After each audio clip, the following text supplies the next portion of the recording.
Mm. From the book of Exodus, chapter number 40, from verse number 1.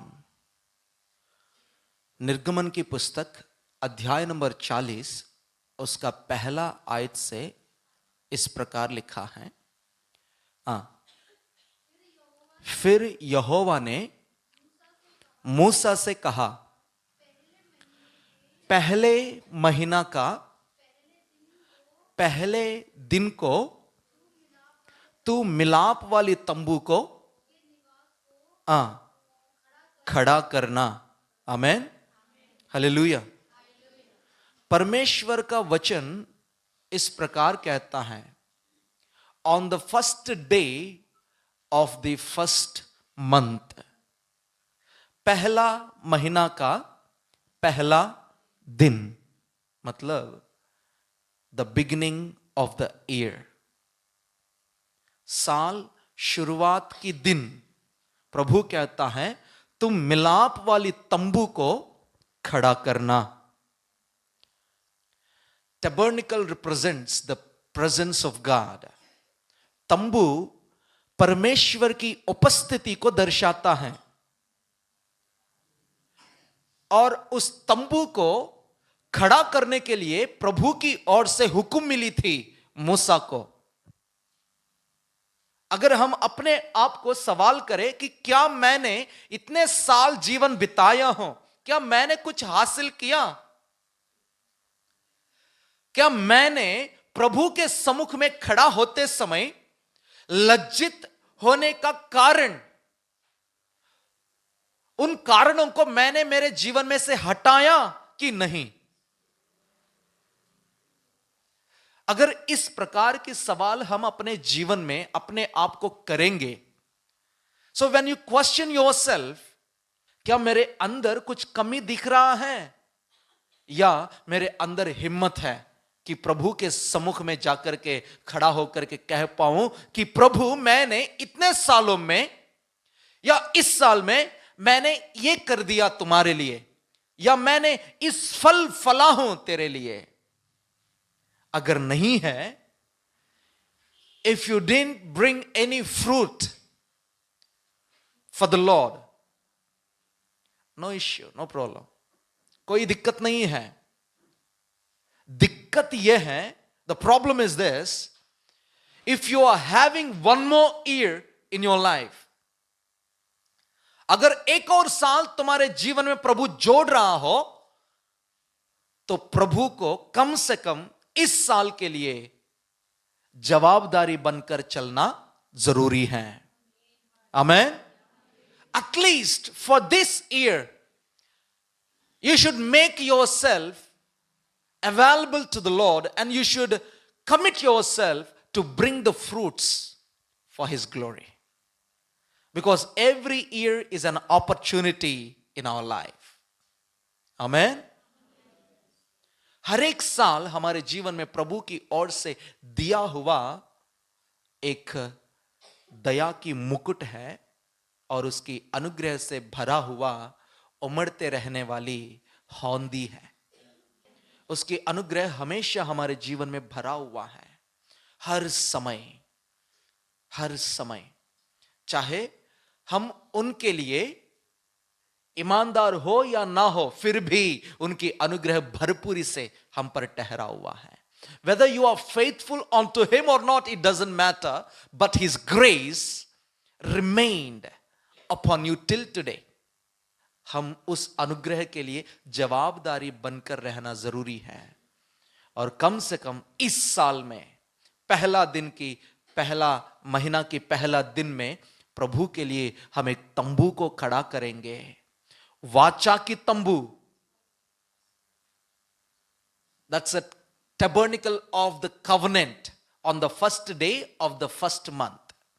प्रभु के सम्मुख में उनसे वाचा बांधना ही तंबू को खड़ा करना होता है। आमेन।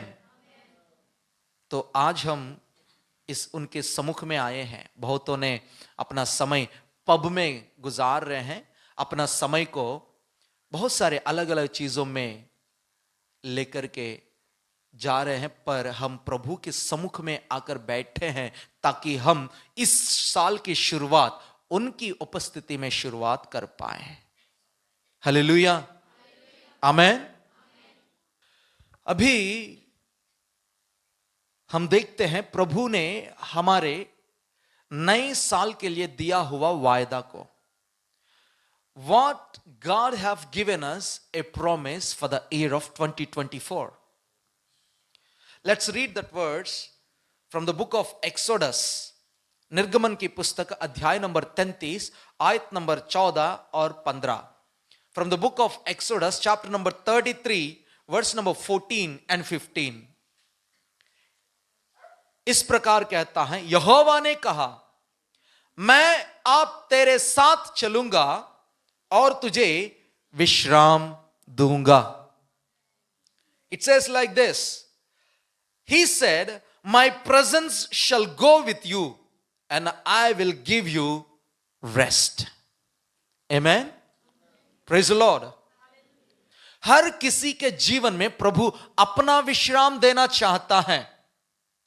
इस साल में जो आने वाली साल है 2024 है, इस साल के अंदर हर किसी के जीवन में प्रभु विश्राम देना चाहता है. इसलिए मत्ती रचित सुसमाचार 11 का 28वीं आयत इस प्रकार कहता है, Matthew chapter number 11 verse number 28, it says like this. हे परिश्रम करने वालों, बोझ से दबे हुए लोगों, मेरे पास आओ. कम टू मी, मैं तुम्हें विश्राम दूंगा. I will give you the rest. Praise the Lord. प्रभु हमें परिश्रम, हर एक प्रकार की परिश्रम से विश्राम देना चाहता है. और इस विश्राम को ग्रहण करने के लिए हम अपने आप को तैयार रखना होगा. You need to position yourself to receive that rest upon your life. अपने आप को तैयार करके उस विश्राम को प्राप्त करने के लायक हम अपने आप को बनाना बहुत ही जरूरी है. इस विश्राम के बारे में अगर हम गहराई से बात करने की कोशिश करें, if you want me to talk about this rest in deep way, I should let you know about a prophecy that God has given unto us. A vision, a dream. इस विश्राम के बारे में गहराई से जानने के लिए हमें एक सपना के बारे में जानना होगा जिसे प्रभु ने हमें दिया है.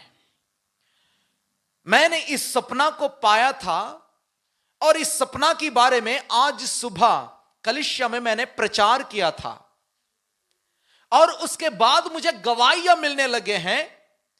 2-3 लोग, हमारी कलीसिया के लोग ही इसी 1 महीने के अंदर ही यही सपना को वो भी देखने लगे. इसका मतलब परमेश्वर इन ख्वाबों को या इन सपनाओं को मजबूत कर रहा है अपनी गवाहियों के द्वारा. Amen, hallelujah. ये दोनों सबूत हैं. प्रभु की वचन कहता है, the word of God says, if there is 1 or 2 or 3 testimonies or 2 or 3 witnesses, the word will established.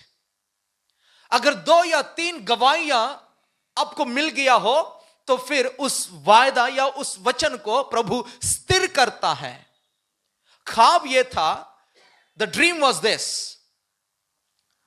There is a blood on the land. खून धरती पर पड़ा हुआ है और उस खून चिल्ला रहा है. परमेश्वर की नाम को लेकर के वह पुकार रहा है, लहू.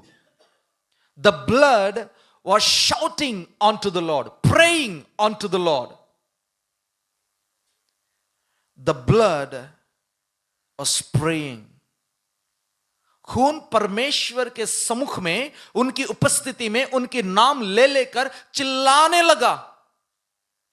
तुरंत परमेश्वर ने फिर एक सपना में लेके गया है, एक और दर्शन में लेकर गया है। वहां पर देयर इज एन ऑफिस, एक दफ्तर था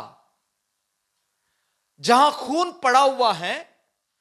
वहां पर खून परमेश्वर को पुकार रहा था और वहां से आत्मा मुझे एक और जगह में लेकर गई है और वहां पर एक दफ्तर है और उस दफ्तर में चीजें तीतर बीतर हो चुके हैं और तीतर बीतर हुआ उन चीजों को कोई और सजाना शुरू किया, सजाने लगे हैं कोई और। वहां से तुरंत परमेश्वर ने एक और जगह में लेकर गया है। वहां पर जमीन सूख चुकी है और फट चुकी है।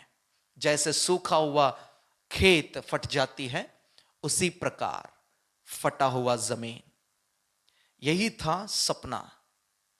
और इस सपने में से परमेश्वर कहने लगे, ये जो खून है और ये खून बेगुनेदारों का खून है। This blood is the blood of innocence, and the office represents the administration. दफ्तर एक एडमिनिस्ट्रेशन को दर्शाता है, and that one is completely messed up, but the Lord started arranging the things. लेकिन परमेश्वर तीतर बीतर किया गया उस दफ्तर को फिर से सजाने लगा और वहां से तुरंत परमेश्वर ने मुझे सूखा भूमि पर खड़ा किया है। एक बड़ी अकाल फिर एक बार धरती पर आने वाला है। There is going to be heavy rain when there is no need of rains, and there is going to be no rain when there is a need of rain. जब बारिश की अवसर है, उस समय पर बारिश नहीं आएगा। जब बारिश नहीं चाहिए, तब खूब बारिश आने वाला है, जिसके कारण अनाज खराब हो जाएगा और अनाज पूरी देश और धरती पर हर एक देश में भी कम पड़ने लग जाएगा। इसलिए अपने आप को तैयार करे प्रभु की उपस्थिति में। That is why you need to position yourself, you need to be positioned yourself to face this great terrible famine that is going to hit the whole world. इस प्रकार की अकाल को तुरंत आप नहीं देख सकते होंगे, परंतु परमेश्वर का वचन है, आप जरूर देखोगे। हालेलुया। लेकिन प्रभु कहता है, इस प्रकार की अकाल में भी प्रभु तुम्हें विश्राम देने वाला है। आमेन। Though there is a great famine hitting the whole world, but there is a rest for his people, if you position yourself in a right manner. कैसे हो सकता है? अकाल में भी भरपूरी कैसे मिल पाएगा? अब बाइबल को ध्यान से पढ़ोगे, बाइबल में उत्पत्ति में अब्राहम नामक एक व्यक्ति है। उनके समय में एक बड़ी अकाल आया था और उस अकाल के समय पढ़िए उत्पत्ति अध्याय नंबर 12 आयत नंबर 10। उस देश में अकाल पड़ा, इसलिए अब्राहम मिस्र देश को चला गया कि वहां परदेशी होकर रहे, क्योंकि देश में भयंकर अकाल पड़ा था। And there was a famine in the land, and Abraham went down into Egypt to sojourn there, for the famine was grievous in the land.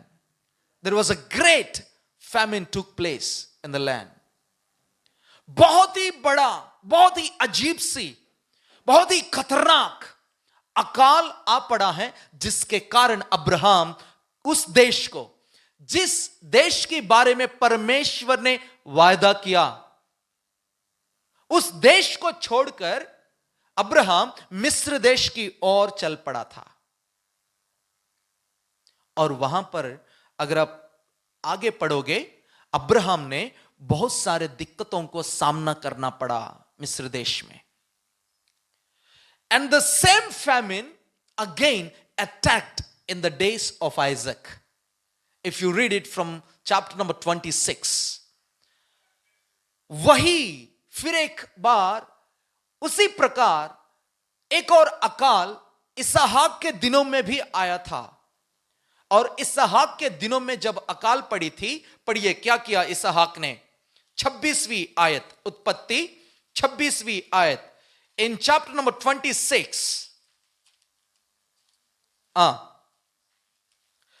From verse number 1, 1 से लेकर, उस देश में अकाल पड़ा, यह उस पहले अकाल से अलग था जो अब्राहम के दिनों में पड़ा था।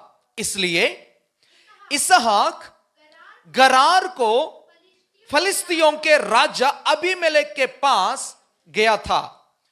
वहां यहोवा ने उसको दर्शन देकर कहा, मिस्र में मत जा, जो देश में मैं तुझे बताऊंगा उसी में रहना।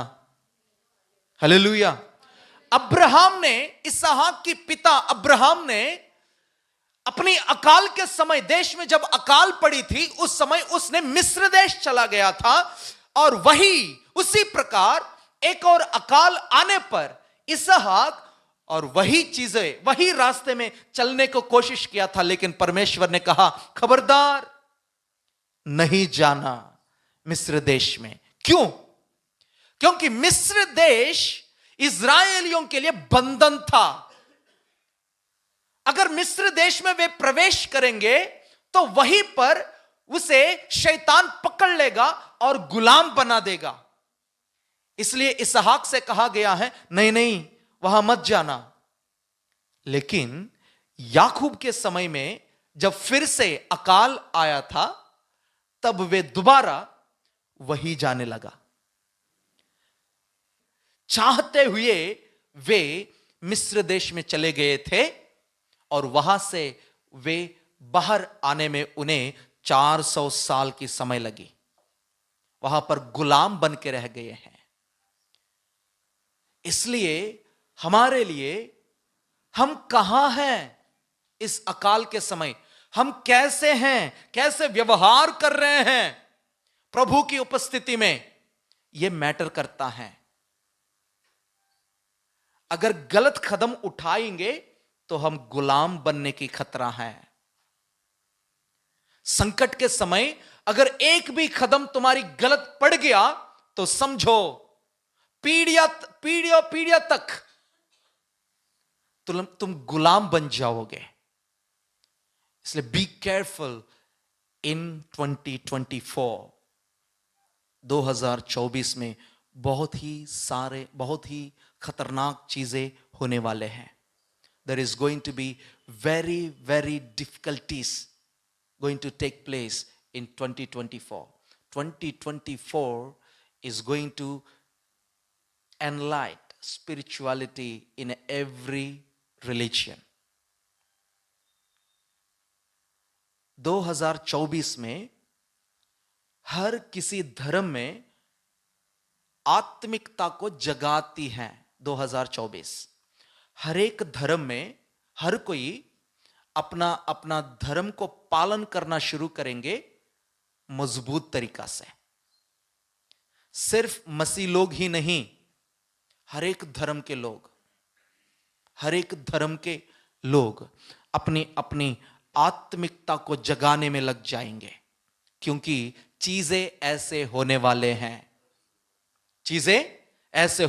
हैं। आपको चौकस रखना होगा, कहां कैसे कब कदम उठा रहे हो 2024 में, क्योंकि याद रखना इन बातों को और याद रखकर प्रार्थना करना। एक तो बड़ा अकाल या कमी, खाना या अनाज की कमी पड़ने वाली हैं दुनिया में। दूसरा, हमारे भारत में पाकिस्तान और भारत की युद्ध भी हो सकता है।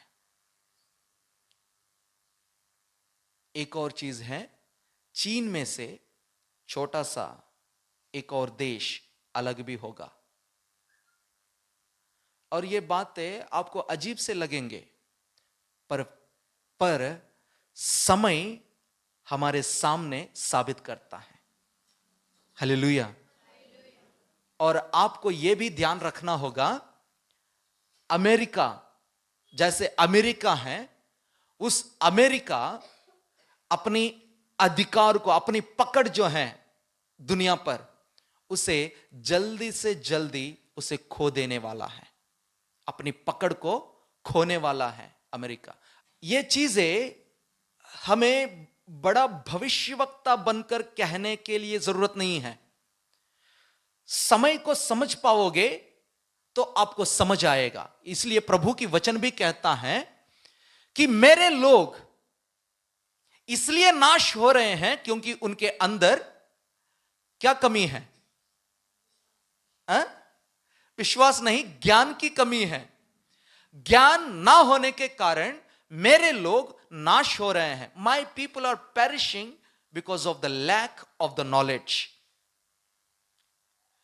You don't need to become a great prophet to understand all these things.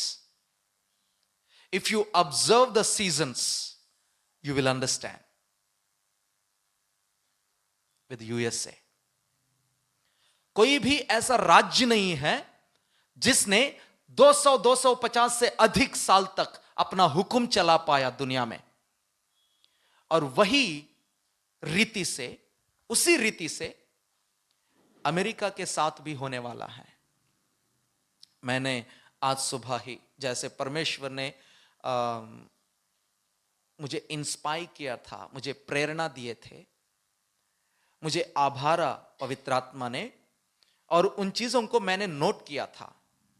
Note करके कुछ दोस्त हैं यूएस में जो रहते हैं हमारे, उनके पास मैंने मैसेज किया थोड़ी देर पहले। उनसे कहा था मैंने कि मैं देख पा रहा हूं, परमेश्वर मुझसे कहता है कि यूएसए में बहुत ज्यादा हल्ला मचने वाला है और आर्मी घूमते हुए मैंने देखा रास्तों में।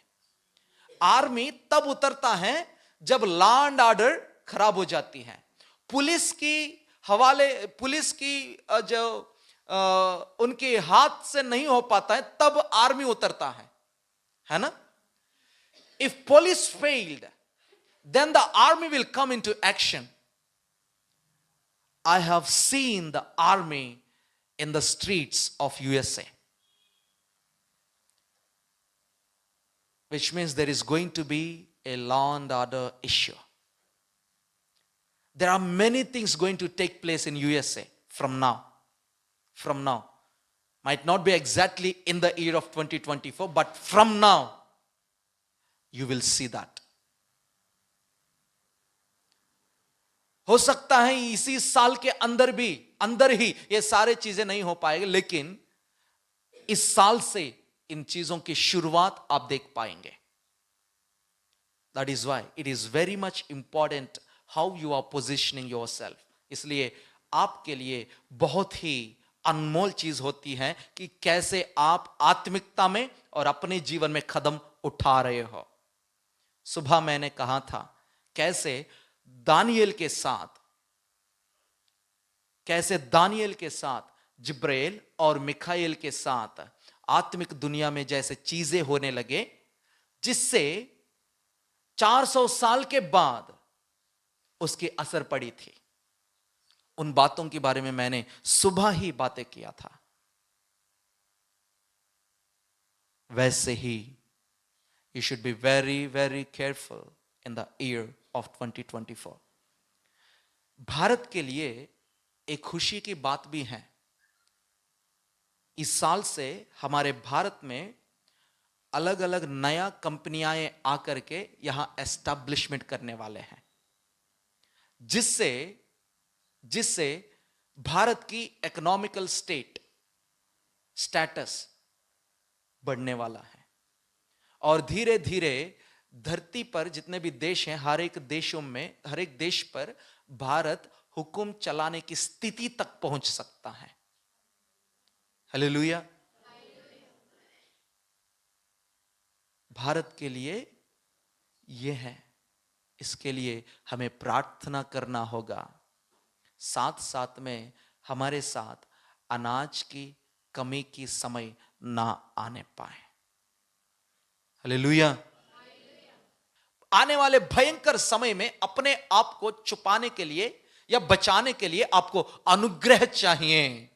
You need grace to hide yourself और separate yourself from the terrible time. Whenever we mention the word grace, जब भी हम अनुग्रह के शब्द को इस्तेमाल करेंगे, तब आपको जानना होगा, you need to understand there is somebody to die for you to receive grace. आपको अनुग्रह पाने के लिए किसी ना किसी को वहां मरना पड़ता है, तब जाकर के तुम्हारे जीवन में अनुग्रह तुम प्राप्त कर पाओगे। बार बार कौन मरेगा? बार बार इस चीज को हम मार देंगे हम अनुग्रह को प्राप्त करने के लिए। Grace, we think grace is free. No, it cost a life. अनुग्रह हमें मुफ्त में नहीं मिलती है, परंतु एक जीवन की धाम चुकाना पड़ता है, या एक जीवन धाम के रूप में चुकाना पड़ता है, तब जाकर अनुग्रह हमारे लिए मुफ्त में मिलेगी। जिस अनुग्रह से हमारी जीवन आराम से चल पाएगा और प्रभु में छुपी हुई विश्राम हमें मिल पाएगी। अगर आप देखोगे रोमियों की पुस्तक अध्याय number 8, Romans chapter number 8 verse number 32।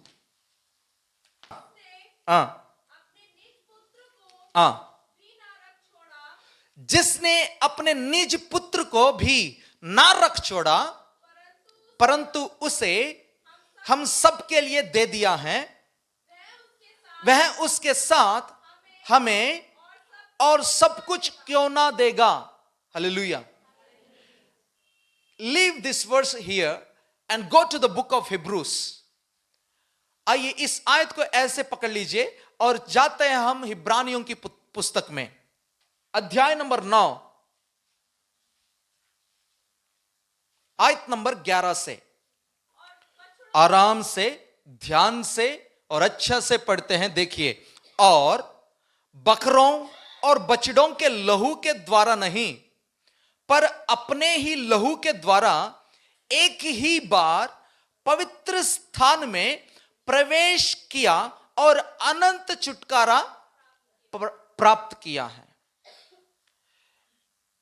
उस अनुग्रह या उस सिंहासन के पास जाने के लिए एक सैक्रिफाइस की जरूरत थी। For you to go and approach yourself in front of the gracious and the throne of God, परमेश्वर के अनुग्रह की सिंहासन के सामने अपने आप को पहुंचाने के लिए एक रास्ता खोलना चाहिए।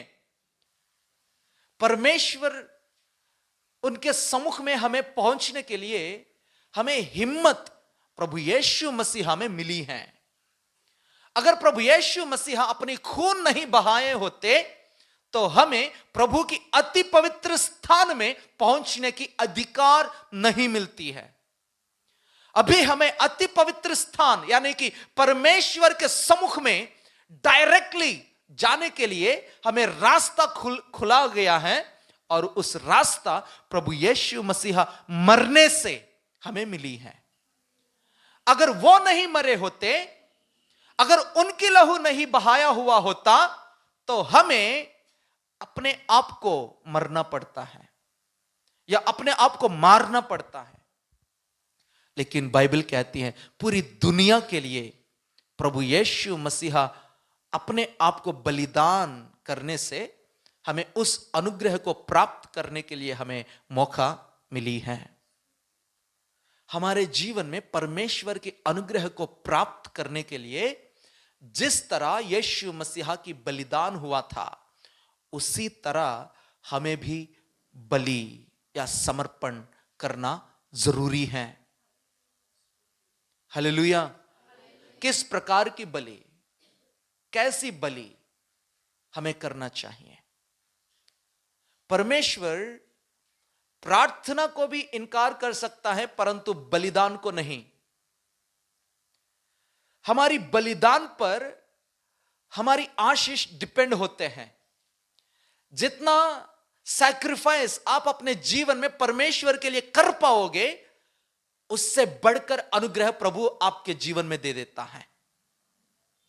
इसलिए परमेश्वर के दास लोगों ने अपने जीवन को तुच्छ माने, और पौलुस ने अपने आप को जीवित बलि के रूप में अपने आप को चढ़ा दिया। अपने आप को उन्होंने, अपने शरीर को, अपने जीवन को उन्होंने तुच्छ माना, तब जाकर परमेश्वर की प्रेरितों में बड़ा महान प्रेरित के रूप में गिना गया है। हालेलुया। हम क्या कर रहे हैं? हम क्या कर रहे हैं प्रभु के लिए? आपने कैसा फल फला प्रभु के लिए? क्या त्याग दिया परमेश्वर के लिए? कुछ भी नहीं। गंदी बातें बोलना नहीं छोड़े हैं, गालियां बकना नहीं छोड़े हैं, तंबाकू खाना नहीं छोड़े हैं, गुस्सा करना नहीं छोड़े हैं, लोगों के बीच में मेल मिलाप करते रहना, उसको तो हमारी आदत ही नहीं है उस प्रकार की। क्या फल फले हैं हमने? क्या सैक्रिफाइस कर पाए हैं? क्या त्याग दे पाए हैं परमेश्वर को? क्या कुर्बानी कर पाए हैं प्रभु के लिए हमने, ताकि हमारे जीवन में अनुग्रह आ सके? आपके जीवन में प्रभु देखना चाहता है कि आप प्रभु के लिए त्यागते हुए या प्रभु के लिए कुछ सैक्रिफाइस करते हुए, बलि के रूप में समर्पण करते हुए, चाहे तुम्हारे समय क्यों ना हो, तुम्हारे जीवन में आदतें क्यों ना हो, और तुम्हारे जीवन में परमेश्वर की अनुग्रह के लिए छोड़ने वाले तमाम चीजें क्यों ना हो, और उससे प्रभु की अनुग्रह भरपूरी से तुम्हारे जीवन में मिलेगी। आमीन।